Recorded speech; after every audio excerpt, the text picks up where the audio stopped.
पारिस्थितिकी चैप्टर के अंतर्गत कल हमने स्टार्ट किया था, जहां हमने देखा कि पारिस्थितिकी क्या है और पारिस्थितिकी विज्ञान की शाखाएं क्या हैं। आज हम देखने वाले हैं पारिस्थितिकी के प्रकार। ये बेसिकली दो तरीके के होते हैं, प्राकृतिक और कृत्रिम।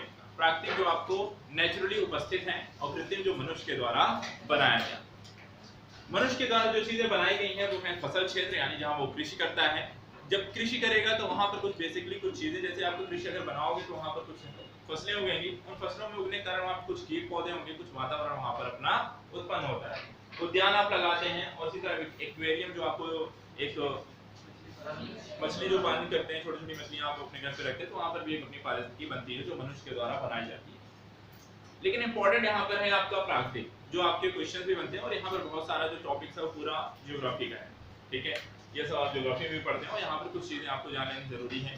जरूरी ये इस दृष्टिकोण से है कि पारिस्थितिकी के दृष्टिकोण से, यानी पर्यावरणीय दृष्टिकोण से यहाँ पर किस प्रकार के वन पाए जाते हैं, इन वनों में किस प्रकार की जलवायु होती है, किस प्रकार के जीव जंतु पाए जाते हैं, और वहां पर ये सारी की सारे जो वितरण है वो किस स्तर पर, कहां पर कितनी ज्यादा है और कितनी कम है, इसके पीछे क्या कारक है कि पर्टिकुलर किसी भी जीव जंतु की जो बहुलता है वो उसी क्षेत्र में क्यों पाई जा रही है, इन सारे कारणों को हम यहाँ पर देखने वाले हैं। ठीक है, तो पारिस्थितिकी जो वर्ड है, अगर हम देखें यहाँ पर, हमने जैसे कहा था कि पारिस्थितिकी जो वर्ड होता है वो किसी भी जीव जंतु के वास स्थान का और उसके वातावरण के संबंध और प्रभावों का अध्ययन है।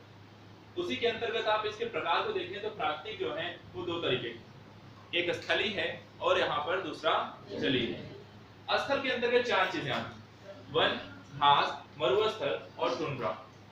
ये जिस क्रम में लिखे हैं उसी क्रम में यहाँ पर क्या होते हैं, जीवों की बहुलता यानी बहुत ही कम होती चली जाती है। सर्वाधिक जो बहुलता आपको मिलेगी यहाँ पर, जो जैव विविधता आपको देखने को मिलेगी, वो वन क्षेत्रों में देखने को मिलेगी। वन से आप घास की ओर जाएंगे तो यहाँ पर आपकी जैव विविधता कम होती जाती है, मरुस्थल में और कम हो जाएगी, और टुंड्रा प्रदेशों में सबसे कम आपकी जैव विविधता पाई जाती है। इसके पीछे के कारण क्या है, तो अगर आप यहाँ पर वन को देखें तो बेसिकली जो वन है उनके अक्षांशीय के दृष्टिकोण से अगर हम देखें तो यहाँ पर आपका 0 डिग्री जो होता है, इससे आप जब ऊपर हो जाएंगे, यहाँ पर आपके कर्क और मध्य रेखा के बीच इसका जो पूरा ये जो क्षेत्र होता है, ये सारे का सारा जो क्षेत्र है वो आपका उष्णकटिबंधीय सदाबहार वन के अंतर्गत आता है। और सबसे उष्णकटिबंधीय सदाबहार वन की अगर हम बात करें तो यहाँ पर अगर आप देखें तो वर्षा, तापमान, आर्द्रता, यहाँ पर इसकी प्रमुख भूमिका होती है इन वनों के उत्पादन में। क्योंकि यहाँ पर जो होता है तापमान, जो वर्ष भर जो होता है, सूर्य की जो किरणें होती हैं वो ज्यादातर यहाँ पर वर्ष भर सीधी पड़ती है, जिसके कारण यहाँ पर वर्ष भर तापमान जो होता है अधिक रहता है। तापमान अधिक होने के कारण यहाँ पर वाष्पोत्सर्जन बहुत ज्यादा होता है, और इसके कारण वहाँ पर ह्यूमिडिटी बहुत ज्यादा होती है। ह्यूमिडिटी बहुत ज्यादा होने के कारण यहाँ पर बरसात भी अच्छी खासी मात्रा में होती है। और इन सभी कारणों से मिलकर अगर हम देखें तो यहाँ पर उष्णकटिबंधीय सदाबहार वन जो वर्ष भर जो हरे भरे रहते हैं, ठीक है, तो ऐसे वनों की यहाँ पर आपको बहुलता देखने को मिलती है। लेकिन जैसे ही आप शीतोष्णकटिबंधीय वनों में की ओर जाएंगे, यहाँ से आप जब और नीचे की ओर जाएंगे 60 डिग्री के ऊपर, जब वहां पर आप जाते 60, 65, 70 की तक, तो वहां पर आप देखें तो यहाँ पर धीरे धीरे क्या होती है, यहाँ पर सूर्य की जो किरणें होती हैं वो यहाँ पर फिर तिरछी पड़ना शुरू हो जाती है, और तिरछी पड़ने के कारण वहां पर जो तापमान होता है वो कम होता है। तापमान कम होने से कारण वहां की जो वायु होती है उसमें नमी जो होती है ज्यादा होती है, वायु ज्यादा भारी होती है, वो नीचे रहेंगी, और वहां पर वायु ज्यादा जो भारी होने के कारण तापमान कम होने का वाष्पोत्सर्जन की प्रक्रिया कम होती है, और वाष्पोत्सर्जन कम होने के कारण वर्षा की मात्रा भी धीरे धीरे कम होती चली जाती है। तो इन्हीं क्षेत्रों में अगर आप जाएं तो वहां पर उपोष्णकटिबंधीय और शीतोष्णकटिबंधीय वन क्षेत्र आपको देखने को मिलते हैं। उपोष्णकटिबंधीय का मतलब होता है जहां पर उष्ण और शीत दोनों का मिक्सचर होता है, जहां पर कुछ समय तक आपको गर्मी रहती है और कुछ समय तक आपको ठंडी देखने को मिलती है। भारत कैसा क्षेत्र है, उपोष्णकटिबंधीय है, क्योंकि वहां पर गर्मी, ठंडी, बरसात होती है, अलग अलग मौसम में आते रहते हैं। तो वहां पर आपको कुछ जगहों पर सदाबहार वन देखने को मिलेंगे, साथ ही साथ वहां पर पर्णपाती वन भी आपको देखने को मिलते हैं। लेकिन बहुलता किसकी है, भारत में पर्णपाती वनों की बहुलता ज्यादा है। ठीक है, तो ये जो वन पाए जाते हैं शीतोष्णकटिबंधीय, ये होते हैं पर्णपाती वन, जो आपके पत्ते जो होते हैं बसंत ऋतु के आने के समय पत्ते गिरा देते हैं। इसके पश्चात आप टैगा वन की ओर जाते हैं। टैगा वन में जब आप उसके ध्रुवों की ओर बढ़ जाएं तो वहां पर जो इनकी वनस्पति होती है बहुत ही छोटे छोटे घास की तरह होती हैं और बहुत ज्यादा बड़े नहीं होते हैं। ठीक है, तो वहां पर जो जीव भी होते हैं वो उनको खाने पीने के लिए वो मछलियों पेंगुइन्स पर निर्भर रहते हैं और उनकी जो बहुलता होती है वो काफी कम होती चली जाती है। तो यहाँ पर टैगा वन में देखें तो ज्यादातर आपको घास फूस और छोटी झाड़ियां जो होती हैं ये आपको ज्यादा देखने को मिलते हैं। इनको हम एक तरह पर और देख सकते हैं, ये तो हमने देखा कि अक्षांश के विस्तार के आधार पर। इनको दूसरी चीज पर हम देखते हैं इनकी ऊंचाई क्या है। जैसे जैसे ऊंचाई यहाँ पर बढ़ती जाएगी, ठीक है, यहाँ पर इनके वनों का जो होता है विस्तार जो होता है वहां पर पाए जाते हैं वो सारी चीजें कम होती चली जाती हैं। आपको जो सर्वाधिक जैसे मैदान के अगर बात करें 0 से 100 200 1000 किलोमीटर के, तो वहां पर आपको जो वन होंगे वो इस तरह के मिलेंगे। फिर आपको 1000 से 2000 किलोमीटर तक जाएंगे तो आपको शीतोष्ण मिलना चाहिए, और 2000 जैसे 3000 आप क्रॉस करते हैं तो आपको वहां पर टैगा या उनको हम बोलते हैं अल्पाइन वन। अल्पाइन वन वहां पर आपको देखने को मिलते हैं और इनकी बहुलता भी धीरे धीरे, ये सिर्फ वृक्षों की बात नहीं कर रहा हूँ, यहाँ पर जैसे जैसे आप ऊपर की ओर जाएंगे यहाँ पर जीवों की बहुलता भी धीरे धीरे कम होती चली जाती है। भारत में अगर बात करें कि सर्वाधिक जैव विविधता वाले क्षेत्र कौन से हैं, तो उसमें आपके पश्चिमी घाट और आपका हिमालय जो क्षेत्र है वो सर्वाधिक मात्रा में वहां पर आपको जीव देखने को मिलते हैं। और उसका कारण भी आपके वनों का होना है, उनका तापमान, वर्षा और आर्द्रता की किस तरह से वितरण हुआ है वो देखने को मिलता है। तो यहाँ पर हमने जलवायु को देख लिया किस तरह से प्रभावित करती है, वनों का क्षेत्र किस तरह से वितरण होता है, और वनों के क्षेत्रों के साथ साथ एक चीज और है, जहाँ उष्णकटिबंधीय सदाबहार वन देखेंगे तो वहां पर जो वृक्ष पाए जाते हैं उनकी 3 लेयर पाए जाते हैं। जो सबसे ऊपर जो लेयर होते हैं महोगनी, आबनोस की तरह के पेड़ पाए जाते हैं जो काफी ऊपर होते हैं, चौड़े पत्ते वाले बड़े बड़े होते हैं। उनके नीचे जो होते हैं मीडियम साइज के पेड़ होते हैं, और सबसे नीचे जो होते हैं वो लताएं होती हैं, जिसके कारण क्या होता है वहाँ ह्यूमिडिटी बहुत ज्यादा होती है और पानी जो होता है वो सीधे रिसकर नीचे नहीं जा पाता है, और ह्यूमिडिटी बहुत ज्यादा होती है, उत्पादित जो क्षमता होती है वहाँ पर उन क्षेत्रों की बहुत ज्यादा होती है, और वन जो होते हैं बहुत सघन होते हैं, वो भी इतने ज्यादा सघन होते हैं कि वहाँ पर सूर्य के प्रकाश की मात्रा के अंदर आपके नीचे जमीन तक नहीं पहुंच पाती। ठीक है, ये इन उष्णकटिबंधीय सदाबहार वनों की विशेषता है। अगर जंतुओं की बात करें तो जंतु अगर आप यहाँ पर देखने जाएं तो यहाँ पर ज्यादातर रेप्टाइल्स, कीड़े मकोड़े, इस तरह के जो पेड़ जीव आपको ज्यादा देखने को मिलते हैं। शीतोष्णकटिबंधीय आप जैसे पतझड़ वनों में जाएंगे तो वहाँ पर आपको बड़े जीव ज्यादा देखने को मिलते हैं। ठीक है, घास के मैदानों में अगर आप देखें तो वहाँ भी आपको बड़े जीव जो होते हैं, विचरण करने वाले जीव आपको ज्यादा देखने को मिलते हैं। घास की बात करें तो घास बेसिकली सिर्फ 2 तरीके की होती है, एक उष्णकटिबंधीय, दूसरी शीतोष्णकटिबंधीय। उष्णकटिबंधीय जहाँ पर आपको गर्मी ज्यादा होती है, ठीक है, तो यहाँ पर सवाना जो घास के मैदान, सवाना घास के मैदान कहाँ के हैं, किस क्षेत्र में पाए जाते हैं सवाना घास के मैदान? ब्राजील, अफ्रीका, ऑस्ट्रेलिया, इंडिया, कहाँ पाया जाता है? अमेरिका में, अफ्रीका में। सवाना घास के मैदान आपके अफ्रीका में पाए जाते हैं। आपका अफ्रीका जो है, आपका ये वाला जो क्षेत्र है ये सवाना घास के मैदान है। यहाँ पर सर्वाधिक मात्रा में जो इनकी घास का बहुत बड़ा मैदान है, ठीक है। इसके ऊपरी जो हिस्सा यहाँ पर आपका पूरा सहारा जो मरुस्थल है, और उसके नीचे जो होते हैं वो आपके पूरे सवाना घास का मैदान पाया जाता है, जस्ट उसके नीचे ही पूरे विस्तार में पाया जाता है।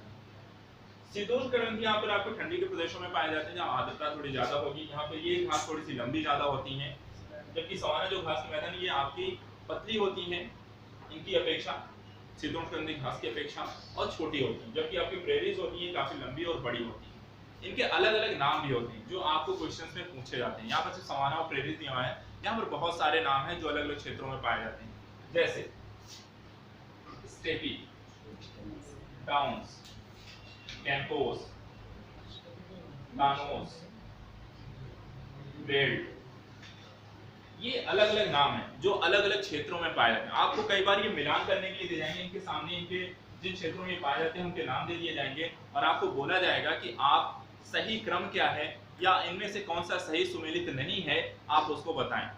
ठीक है, तो इनको आपको जानना जरूरी है। ये घास के मैदान में आपको भी लिखा दूंगा कि कहां पर पाए जाते हैं।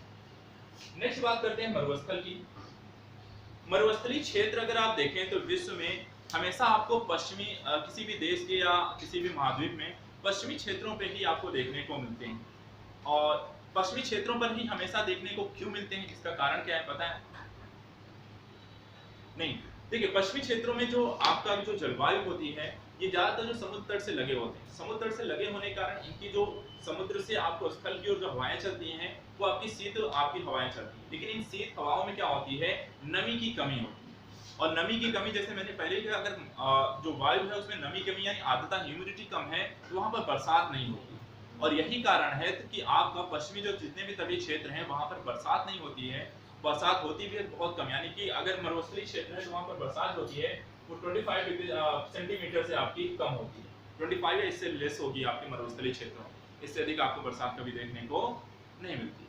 तो यहाँ पर भारत की भी मैं अगर बात करूं तो भारत का जो थार मरुस्थल है वो किस किनारे है? पश्चिमी तट पर। ठीक है, पश्चिमी तट पर अगर हम देखें जो भारत का जो एरिया है, यहाँ पर आपका जो मानसून इंटर करता है वो दो तरीके से इंटर करता है, दोनों साइड से। ठीक है, अरब सागर से और दूसरा क्या होता है बंगाल की खाड़ी से। आपका यहाँ पर राजस्थान पड़ता है, राजस्थान तक यहाँ पर आते आते ये दोनों ही क्या होती हैं, बरसात पूरी तरह से कर चुकी होती है, अपना पूरा जो होती है आर्द्रता ह्यूमिडिटी खो चुकी होती है। और यहाँ पर ये धीरे धीरे जैसे जैसे यहाँ पर बढ़ती जाती है, यहाँ पर क्या होती है अपनी ह्यूमिडिटी, आपकी नमी जो होती है पूरी तरह से खो चुकी होती है। एक तो इसका कल हमने चर्चा की कि यहाँ पर ये कैसे आपको आती है बंगाल खाड़ी में, वहां से अच्छे खासे मानसून उठाती हैं, वाष्पोत्सर्जन के कारण नमी अच्छी खासी होती है, ह्यूमिडिटी बड़ी होती है, जिसके कारण यहाँ पर बंगाल पूर्वोत्तर क्षेत्रों में आपको अच्छी खासी बरसात करती है। लेकिन जैसे ये बिहार और उत्तर प्रदेश की ओर बढ़ती हैं तो इनमें क्या होता है, इनका ह्यूमिडिटी क्या होती है धीरे धीरे कम होती चली जाती है, और इनकी वर्षा की मात्रा अगर हम देखें तो यहाँ पर ये 200 सेंटीमीटर, फिर 150, फिर 100, 50 और ये 25 आ जाती है। ये इनका वर्षा का वितरण है। 200 से 250 सेंटीमीटर तक की बरसात होती है आपके पश्चिम बंगाल से लेकर पूर्वोत्तर क्षेत्रों में। जैसे ही वो बिहार में एंटर करती है आपके पूर्वी बिहार के क्षेत्रों में वो 200 सेंटीमीटर रह जाती है। पूर्वी बिहार से लेकर आपके पूर्वी उत्तर प्रदेश पश्चिमी बिहार से लेकर के पूर्वी उत्तर प्रदेश तक अगर हम बात करें तो 150 सेंटीमीटर रह जाती है। फिर ये एंटर करती है पश्चिमी उत्तर प्रदेश में तो यहाँ पर 50 से 100 सेंटीमीटर तक रह जाती है। और जैसे ये हरियाणा और राजस्थान की ओर जाती है ये 50 से भी लेस चली जाती है और 25 और 20 तक रह जाती है। ये तो हमें समझ में आया, चलिए यहाँ से बढ़ता हुआ अगर उनकी नमी चली जाती है, काफी दूर से ट्रेवल करके आती है। लेकिन दूसरी तरफ हम बात करें यहाँ पर जो इंटर करती है, यहाँ से अरब सागर में महाराष्ट्र हो गई, गुजरात हो गई, ये आपकी चली जाती है राजस्थान में। तो यहाँ पर ये तो काफी ट्रैवल उतना ज्यादा करती नहीं है और इनमें नमी भी अच्छी खासी होनी चाहिए, क्योंकि गुजरात के जस्ट नीचे यहाँ पर आपको हवाएं यहाँ पर इससे मिलती रहती हैं और इसको नमी अच्छी खासी मिलती है। लेकिन एक चीज जानिए कि हवाओं का एक ऊंचाई पर टकराने के कारण बरसात होती है। यहाँ पर अगर आप देखें तो यहाँ पर आपको पहाड़ी क्षेत्र मिलते हैं जिससे वो टकराने के बाद बरसात करती है। ऐसा नहीं कि राजस्थान में कोई पहाड़ नहीं है, अरावली है, लेकिन अरावली कैसा पड़ता है, इन हवाओं के समानांतर पड़ जाता है, जिससे हवाएं इनसे टकराती नहीं है बल्कि इनके समानांतर क्या होती हैं, सीधे निकल जाती हैं, जिसके कारण आपको राजस्थान में ये हवाएं जो होती हैं बरसात नहीं करती। तो ये दोनों ही कारण जो बनते हैं आपको पश्चिमी भारत में जो मरुस्थलीय क्षेत्र है वहां पर बरसात ना हो।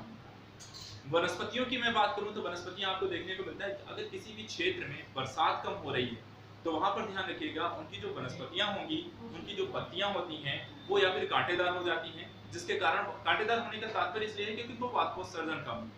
उनकी जड़ें जो होती हैं बहुत गहरी हो जाती हैं, पानी की तलाश में चली जाती हैं, और उनकी जो पौधे होते हैं वो मांसल होते हैं ताकि अपनी त्वचा सूर्य की जो रोशनी होती है या कहते हैं तेज धूप से अपने आप को बचाव कर सके।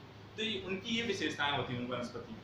जीव जंतुओं की बात करें तो वहाँ पर आपको जो भी जीव देखने को मिले हैं ज्यादातर आपको ऊंचे कदकाठी के देखने को मिलते हैं, उनके टांगे लंबी होती हैं, क्योंकि उनको जो होती है कि आपको गर्मी से बचाव किया जाता है, उनके शरीर को ज्यादा दूर रखा जा सके गर्मी से। साथ ही साथ उनको रात्रिचर प्राणी होते हैं, उन ज्यादातर रात में ट्रेवल करते हैं, दिन में जो होते हैं उनको बचाया जा सके उन सारी चीजों से। पैर जो होते हैं गद्दीदार होते हैं, उनको आसानी होती है उन सारी चीजों में ट्रेवल करने के लिए। वहां पर आप देखें तो ऊंट जो होता है उनका जहाज बोला जाता है कि रेगिस्तान के जहाज की संज्ञा उसको दी जाती है इसी कारण से।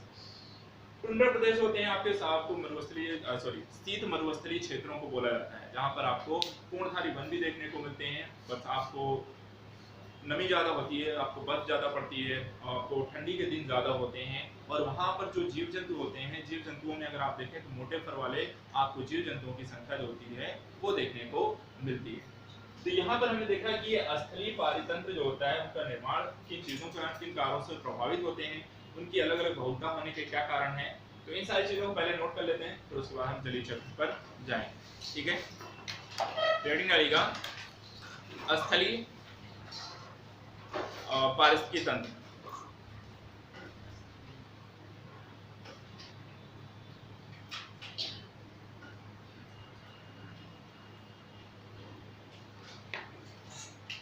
इसमें लिखिएगा स्थलीय पारिस्थितिकी तंत्र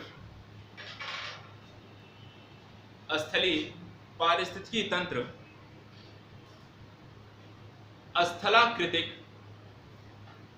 स्थलाकृतिक विविधता, जलवायवीय विविधता,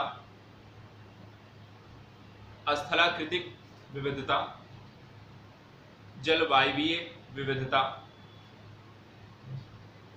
व अक्षांशीय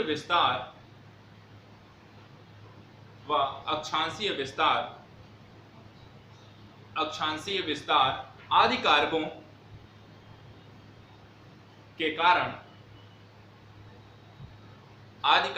कारण एक समान नहीं होता।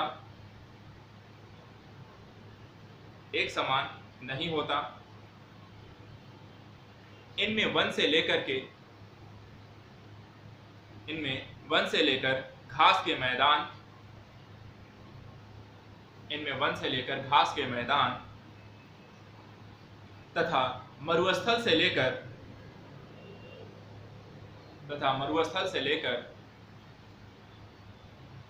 टुंड्रा प्रदेश तक का क्षेत्र सम्मिलित है।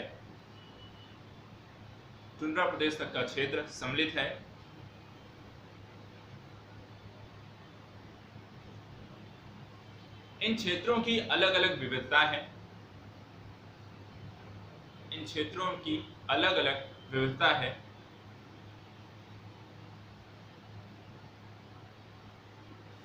टेस्ट करके नेक्स्ट निकालिएगा वन पारिस्थितिकी तंत्र।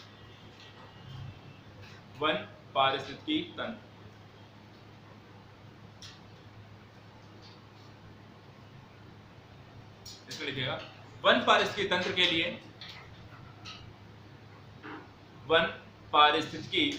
के लिए तापमान, आर्द्रता और मृदा अनिवार्य तत्व हैं।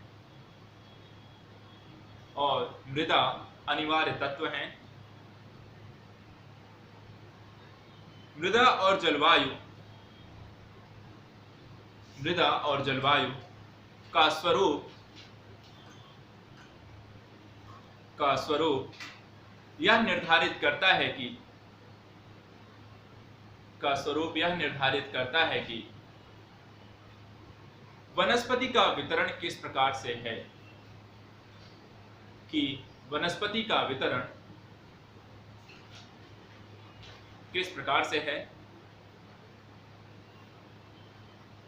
नेक्स्ट पॉइंट,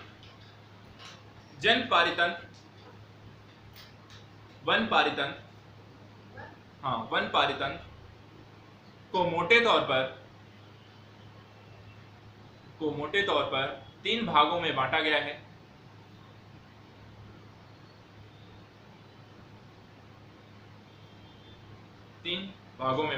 है। पहली हेडिंग डालिएगा उष्णकटिबंधीय वन।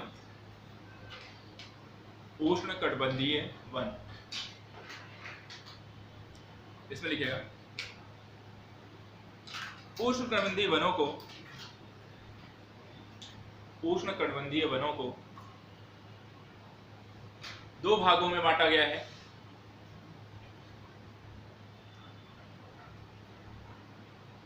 पहला सदाबहारी वन, दूसरा पर्णपाती वन।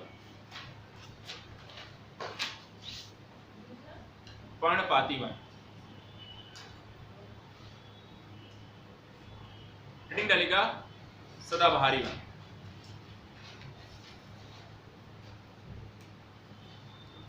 इसमें लिखेगा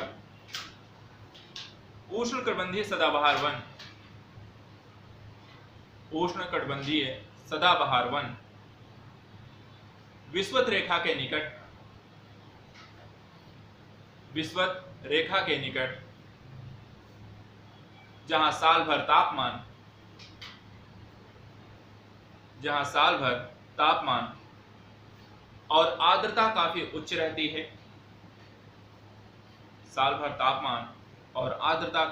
रहती है। तथा औसत वार्षिक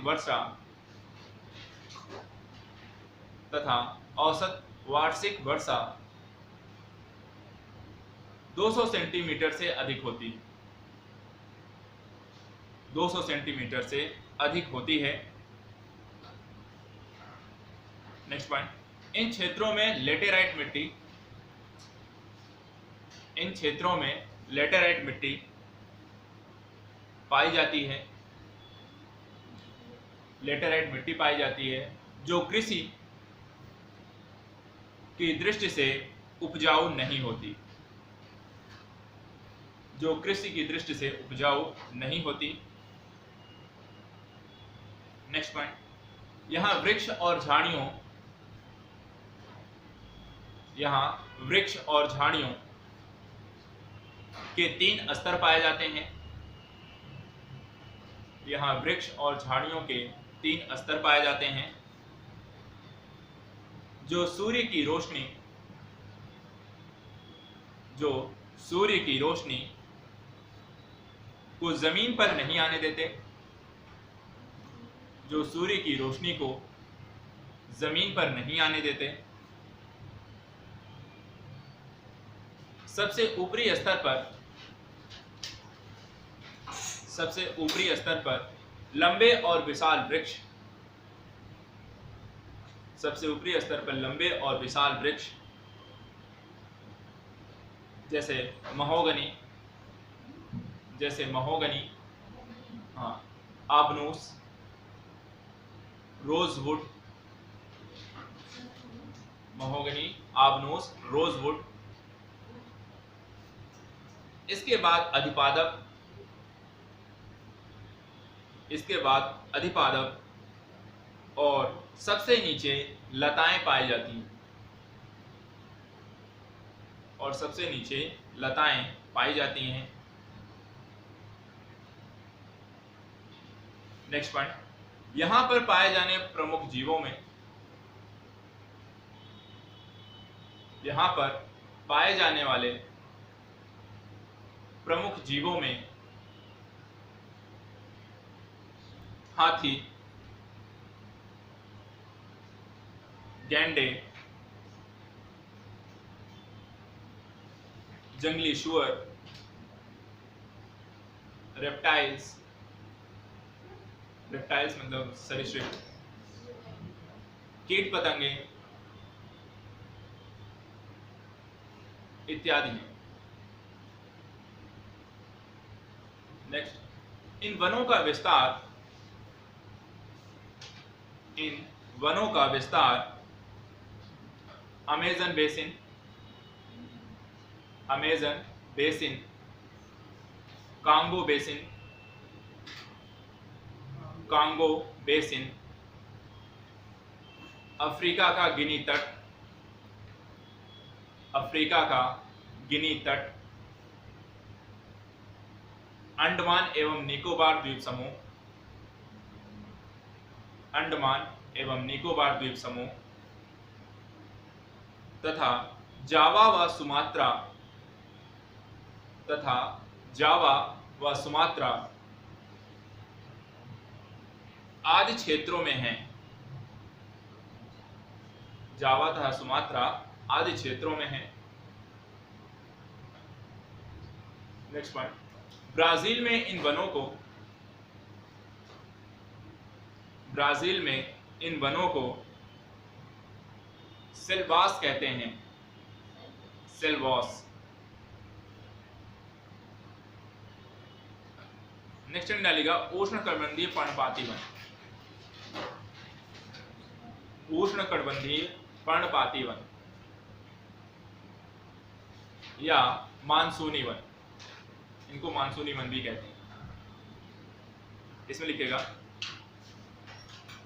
इन वन, इस वन के पौधे, इस वन के पौधे सामान्यतः शुष्क ग्रीष्म ऋतु में अपनी पत्तियां गिरा देते हैं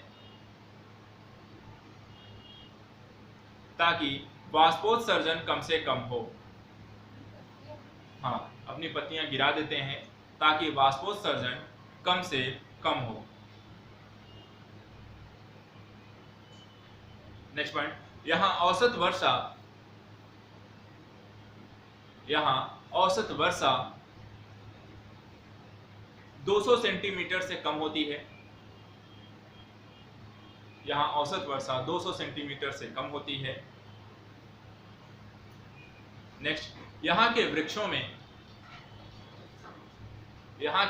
में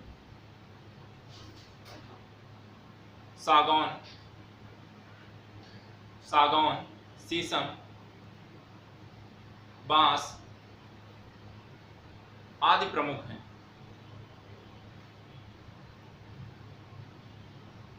नेक्स्ट पॉइंट, दक्षिण पूर्व एशिया, भारत, ब्राजील, मध्य और दक्षिणी अमेरिका,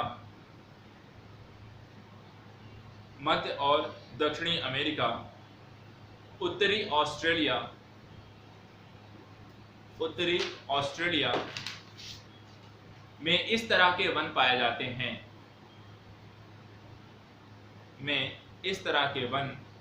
हैं। नेक्स्ट निकालेगा शीतोष्ण कटिबंधीय वन।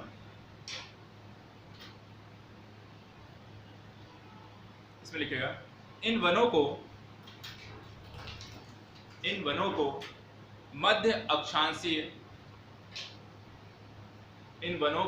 मध्य अक्षांशीय सदाबहार वन, मध्य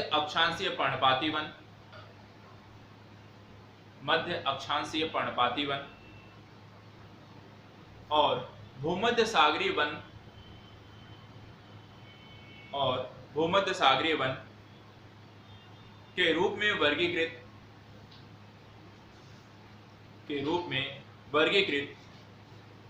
किया जा सकता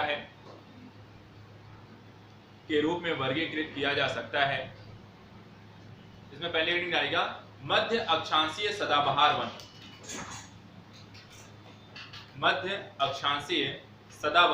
वन। इसमें लिखेगा उपोष्ण प्रदेशों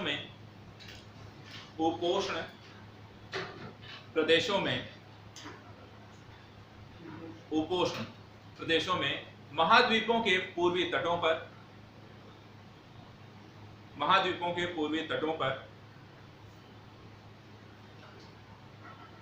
जिन्हें वर्षावन, महाद्वीपों के पूर्वी तटों पर जिन्हें वर्षावन भी कहते हैं को इसके अंतर्गत रखा गया है। नेक्स्ट पॉइंट, चौड़ी पत्ती वाले वृक्ष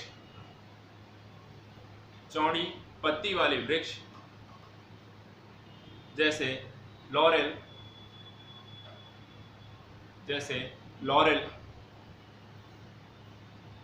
मैग्नेलिया,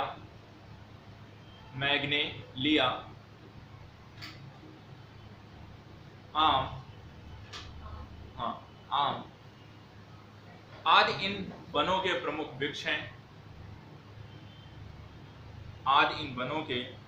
वृक्ष हैं। नेक्स्ट, दक्षिणी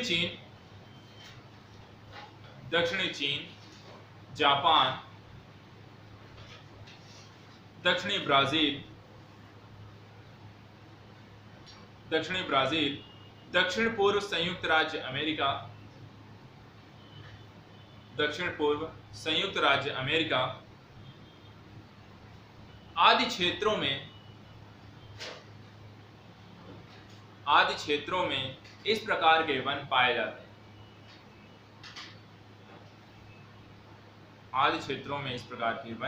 पाए जाते हैं। नेक्स्ट निकालेगा मध्य अक्षांशीय पर्णपाती वन। इसमें लिखेगा मानसूनी वनों के विपरीत इनकी पत्तियां शीत ऋतु में ठंड से बचने के लिए झड़ जाती हैं।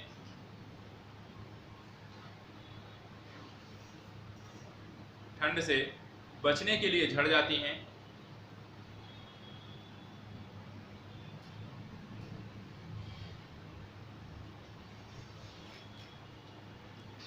Next point, walnut, walnut, maple, chestnut,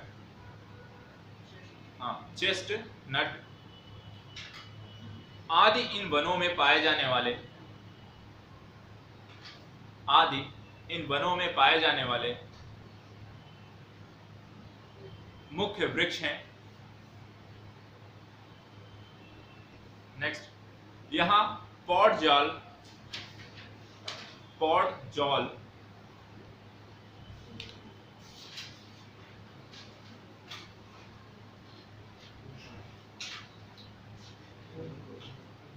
पॉडजॉल मिट्टी पाई जाती है।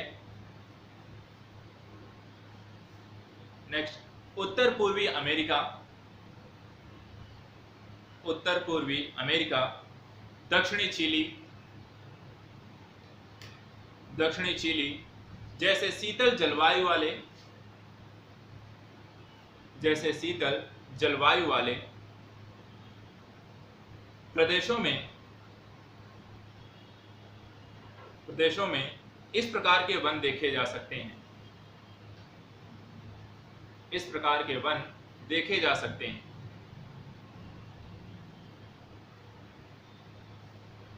नेक्स्ट डालिएगा भूमध्य सागरीय वन, भूमध्य सागरीय वन। इसमें लिखेगा मध्य अक्षांशों में, मध्य अक्षांशों में महाद्वीपों के पश्चिमी भागों, महाद्वीपों के पश्चिमी भागों में ये वन पाए जाते हैं, के पश्चिमी भागों में ये वन पाए जाते हैं। नेक्स्ट पॉइंट, यहां ग्रीष्म ऋतु, यहां ग्रीष्म ऋतु गर्म और शुष्क, गर्म और शुष्क, तो जबकि शीत ऋतु,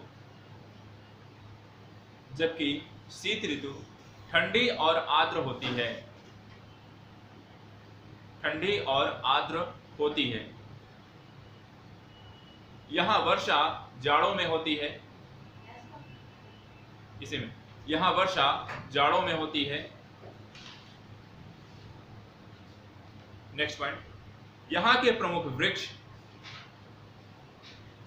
यहां के प्रमुख वृक्ष जैतून, cork, cork, Pahan, Pahan, cork और पाहन,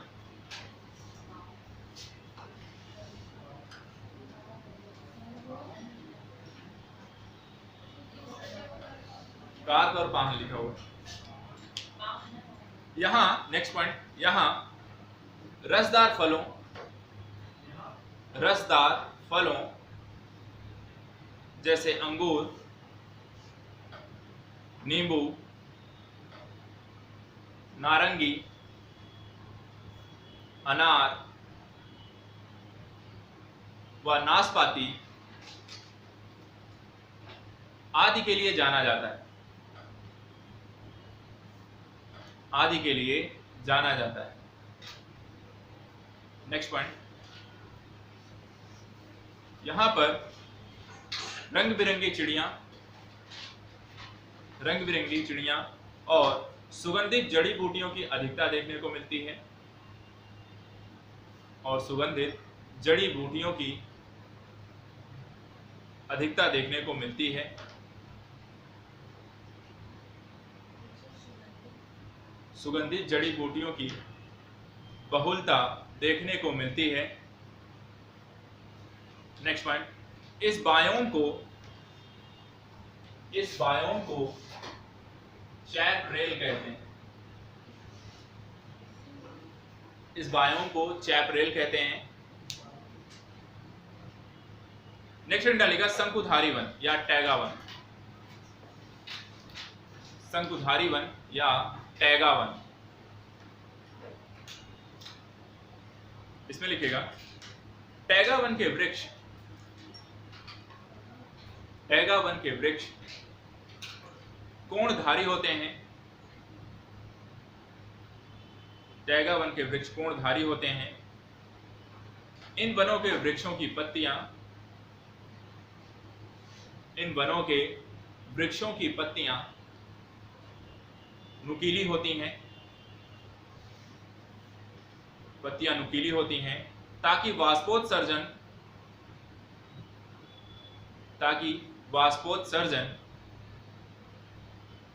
तो कम हो ही,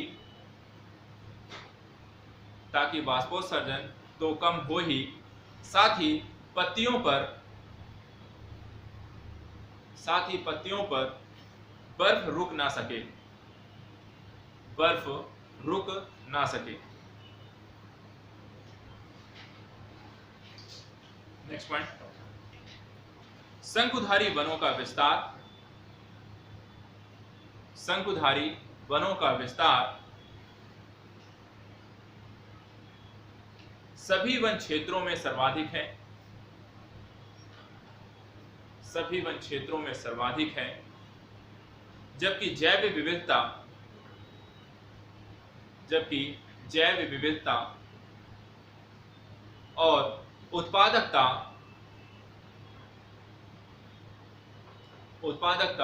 वन पारितंत्रों में सबसे कम है। नेक्स्ट पॉइंट, इन वन के क्षेत्रों में वर्षा अच्छी होती है और शीत ऋतु काफी लंबी होती है।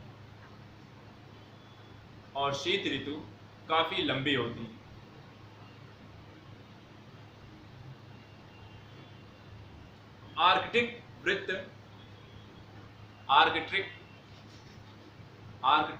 वृत्त के चारों ओर,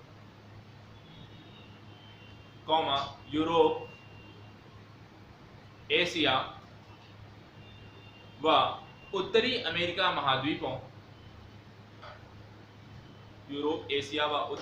महाद्वीपों में ये वन पाए जाते हैं। साथ ही साथ अन्य भागों में ऊंचे पर्वतों पर कोणधारी वृक्ष मिलते हैं। नेक्स्ट पॉइंट, चीड़, देवदार, फर,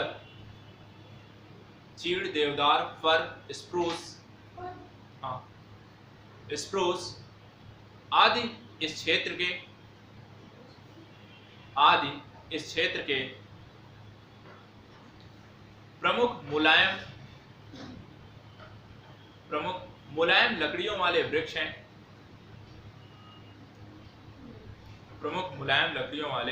वृक्ष हैं। नेक्स्ट पॉइंट, लोमड़ी, साइबेरियन क्रेन, समूर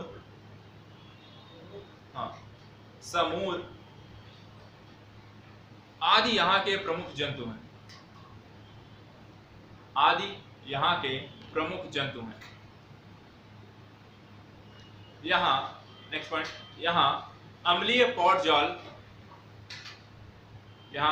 पॉटजॉल मिट्टी पाई जाती है जो खनिजों से रहित होती है। ये आपका वन पारितंत्र कंप्लीट हो गया। अब नेक्स्ट बात करते हैं घास पारितंत्र की। तो नेक्स्ट हेडिंग डालिएगा घास पारितंत्र।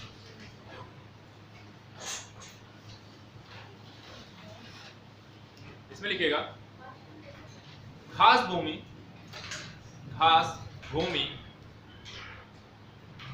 उन क्षेत्रों में पाई जाती है, उन क्षेत्रों में पाई जाती है जहां वर्षा की मात्रा कम होती है, जहां वर्षा की मात्रा कम होती है, जो बड़े वृक्षों की वृद्धि में, जो बड़े वृक्षों की वृद्धि में सहायक नहीं होती।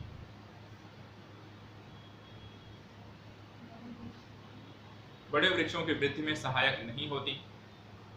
नेक्स्ट पॉइंट, घास भूमियां अंटार्कटिका को छोड़कर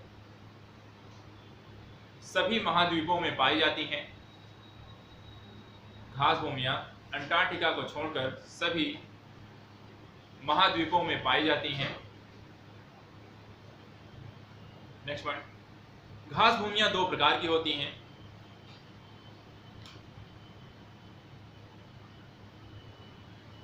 पहला, अर्धशुष्क महाद्वीपीय घास भूमि, अर्धशुष्क महाद्वीपीय घास भूमि, आधा अर्धशुष्क महाद्वीपीय घास भूमि। इसमें लिखिएगा, ये छोटे और विस्तीर्ण घास के मैदान हैं, विस्तीर्ण घास के मैदान हैं जिनमें बुफेलो और लैंटेना जैसी छोटी घास उगती है। बुफेलो और लैंटेना जैसी छोटी घास उगती है। नेक्स्ट, इन छोटे घास के मैदानों को यूक्रेन व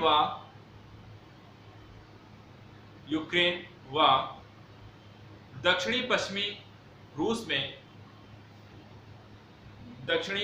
रूस में स्टेपी, दक्षिणी पूर्वी रूस में स्टेपी, दक्षिण अफ्रीका में वेल्ड,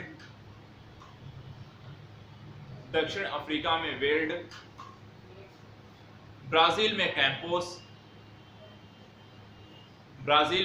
कैंपोस कहा जाता है।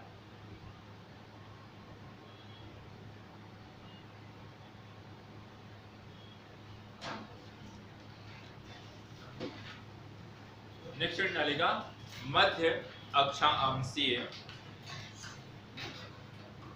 अक्षांशीय आर्द्र घास भूमि, मध्य अक्षांशीय आर्द्र घास भूमि।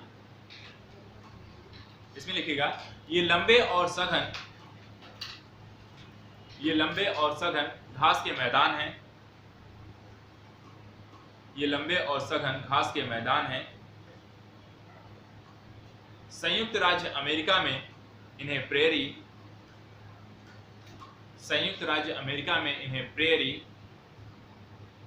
दक्षिणी अमेरिका में पंपास, ऑस्ट्रेलिया में डाउन्स,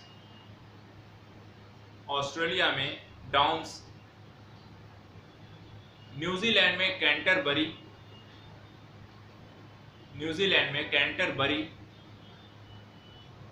और हंगरी में पुस्टाज कहते हैं,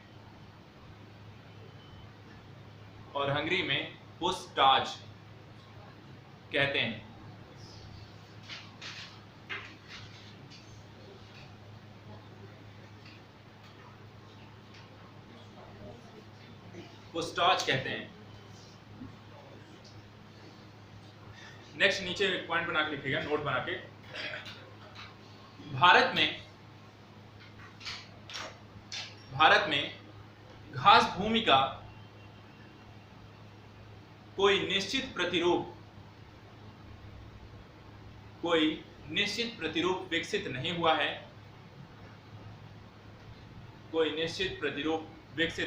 है,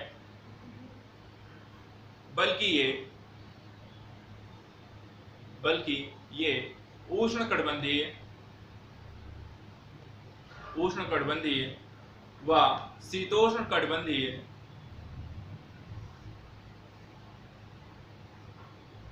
घास भूमि के मिश्रित प्रतिरूप हैं। घास भूमि के मिश्रित प्रतिरूप हैं।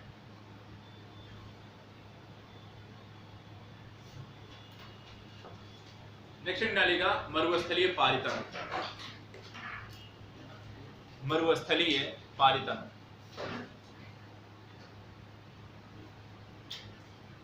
इसमें लिखेगा मरुस्थल शब्द गर्म और रेतीले क्षेत्र को कहा जाता है। मरुस्थल शब्द का प्रयोग या मरुस्थल शब्द गर्म और रेतीले क्षेत्र के लिए प्रयोग किया जाता है,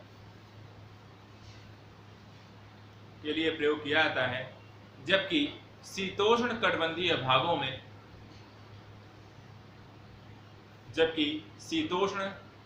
भागों में वृष्टि छाया क्षेत्र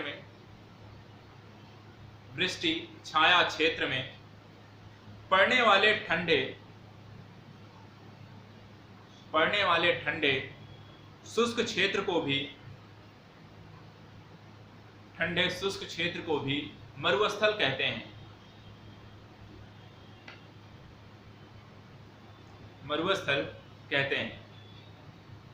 नेक्स्ट पॉइंट, मरुस्थल जहां पाए जाते हैं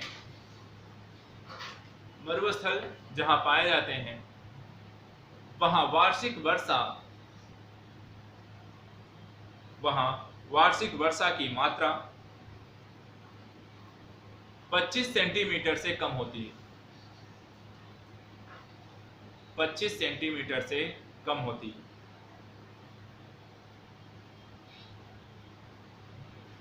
नेक्स्ट पॉइंट, सामान्यतः मरुस्थल किसी भी महाद्वीप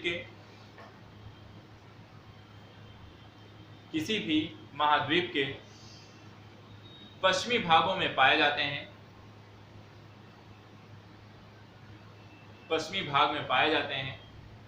इसका कारण पश्चिमी तट के सहारे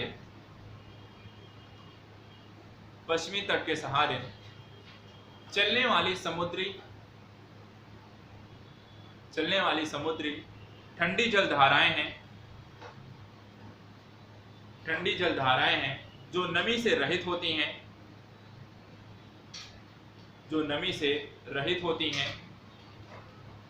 और वर्षा नहीं होने देती।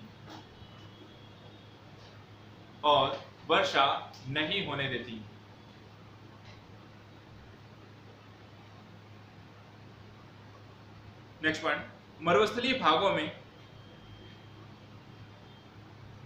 वनस्पतियों का प्रायः अभाव पाया जाता है।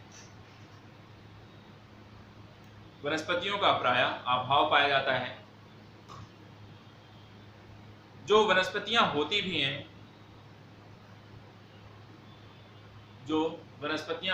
हैं वे झाड़ियों के रूप में तथा कांटेदार होती हैं।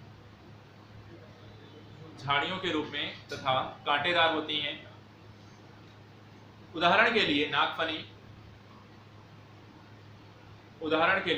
नागफनी, कैक्टस, बबूल,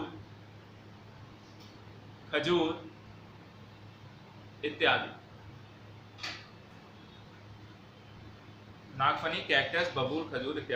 नेक्स्ट पॉइंट, मरुस्थलीय पौधों और जंतुओं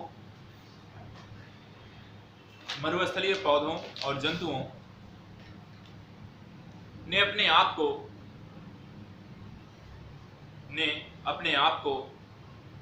मरुस्थलीय गर्म और शुष्क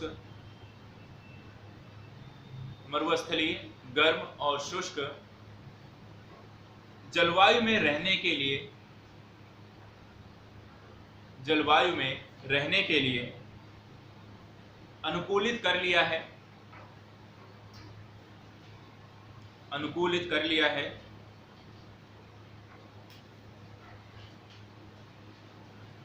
नेक्स्ट पॉइंट, मरुस्थलीय पौधे वाष्पोत्सर्जन से बचने के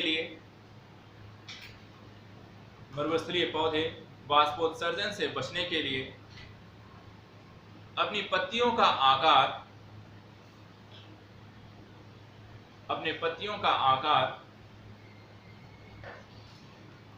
या तो बहुत छोटा कर लेते हैं या उन्हें कांटों में परिवर्तित कर लिया करते हैं,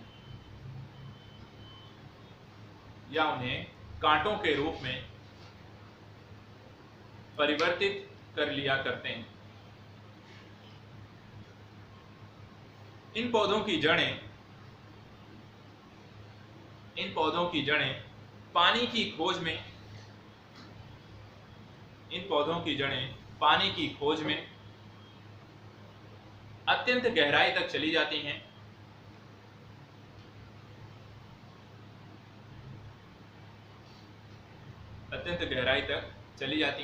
नेक्स्ट पॉइंट, पत्तियों और तनों में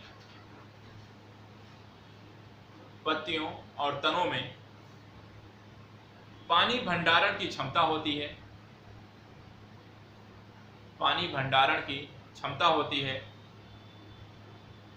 अतः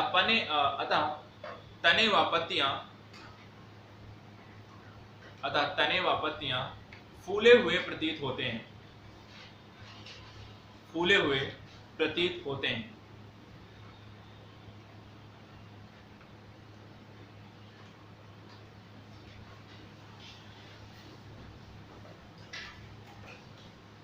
इन मरुस्थलीय क्षेत्रों में ग्रेट इंडियन बस्टर्ड और ऊंट जैसे जंतु पाए जाते हैं। इस क्षेत्र के पशु रात्रिचर होते हैं।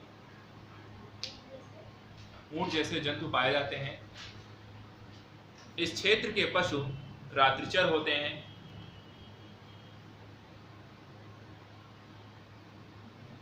साथ ही इस क्षेत्र के पशु पक्षी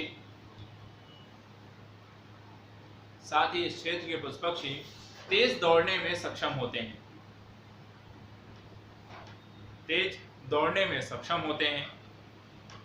ताकि धूप से जल्दी निकलकर गंतव्य तक पहुंच सकें।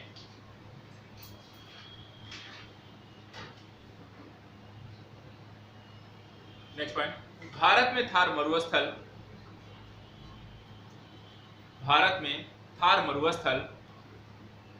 अरावली पहाड़ियों के उत्तर पश्चिम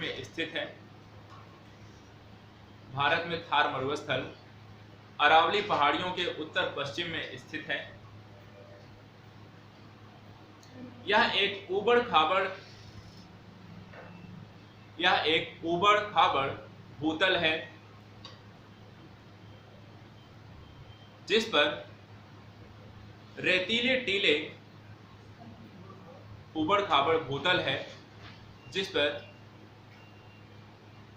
रेतीले टीले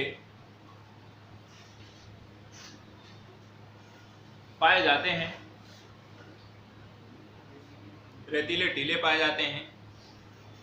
माना जाता है कि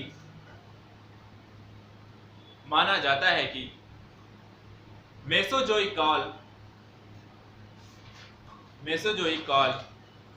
में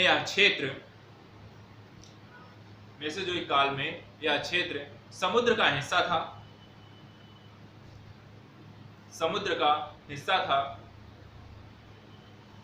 इसकी पुष्टि जैसलमेर स्थित काष्ठ जीवाश्मों के पार्क में उपलब्ध प्रमाणों से होती है।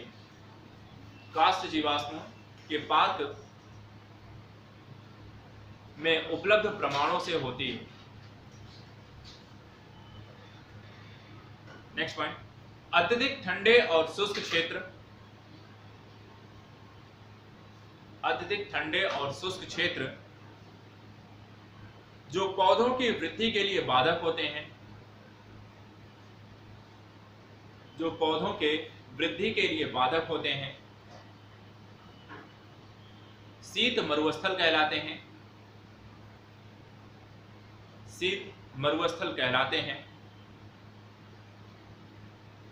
नेक्स्ट पॉइंट, भारत में लद्दाख, लेह, कारगिल, हिमाचल की स्पीति घाटी, हिमाचल की स्पीति घाटी और उत्तराखंड के कुछ उत्तरी भाग की स्पीति घाटी और उत्तराखंड के कुछ उत्तरी भाग तथा सिक्किम के कुछ क्षेत्र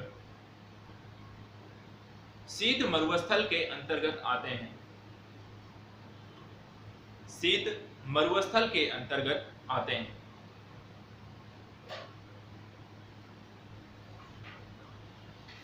तीन आपके कंप्लीट हो गए। लास्ट आपका है इसमें टुंड्रा,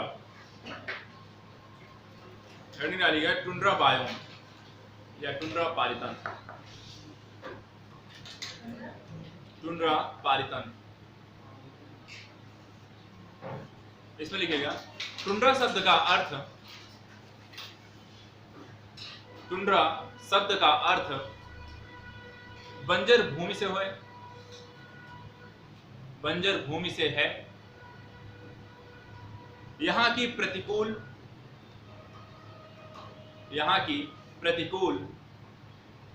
जलवायविक दशाएं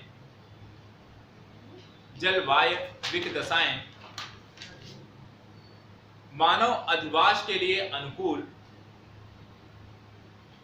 जलवायविक दशाएं मानव अधिवास के लिए अनुकूल नहीं है,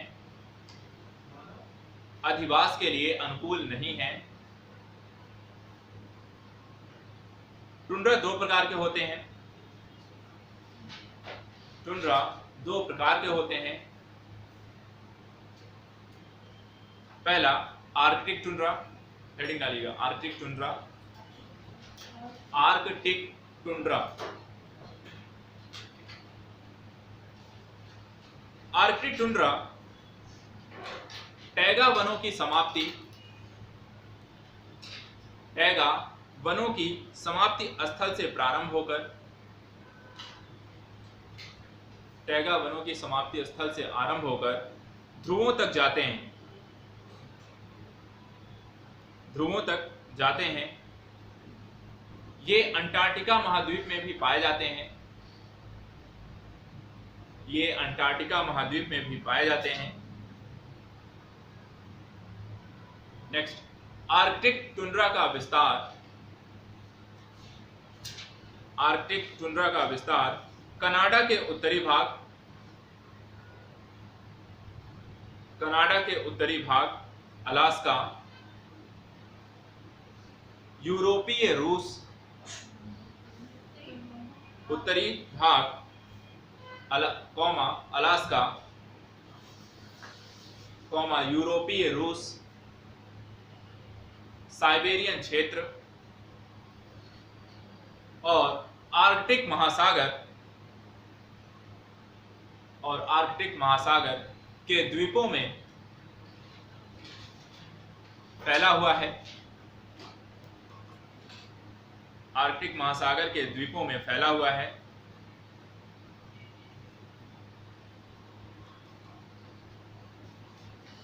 next point, alpine, next heading डालिएगा अल्पाइन टुंड्रा,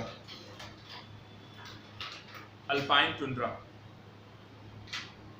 इसमें लिखिएगा अल्पाइन टुंड्रा पर्वतों की अत्यधिक ऊंचाई पर पाए जाते हैं, पर्वतों की अत्यधिक ऊंचाई पर पाए जाते हैं। आर्कटिक टुंड्रा में जहां दैनिक तापांतर शून्य होता है, आर्कटिक टुंड्रा में जहां दैनिक तापांतर 0 होता है, वहीं अल्पाइन टुंड्रा में दैनिक तापांतर 0 से अधिक होता है। 0 से अधिक होता है। नेक्स्ट, आर्कटिक टुंड्रा की वनस्पतियों में छोटे छोटे लाइकेन, काई व बर्च आदि देखे जा सकते हैं। लाइकेन, बर्च वृक्ष में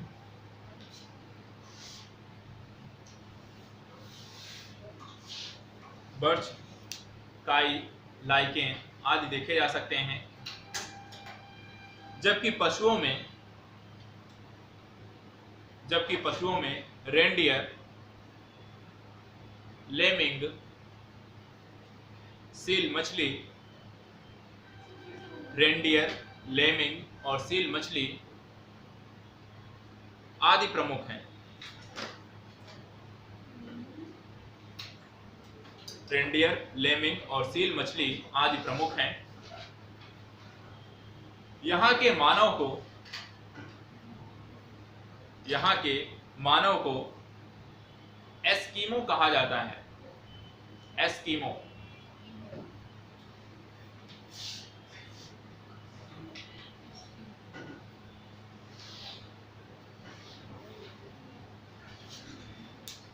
ठीक है, तो ये आपका यहाँ पर स्थलीय पारिस्थितिकी आपका कंप्लीट होता है। नेक्स्ट बात करते हैं यहाँ पर जलीय पारिस्थितिकी तंत्र।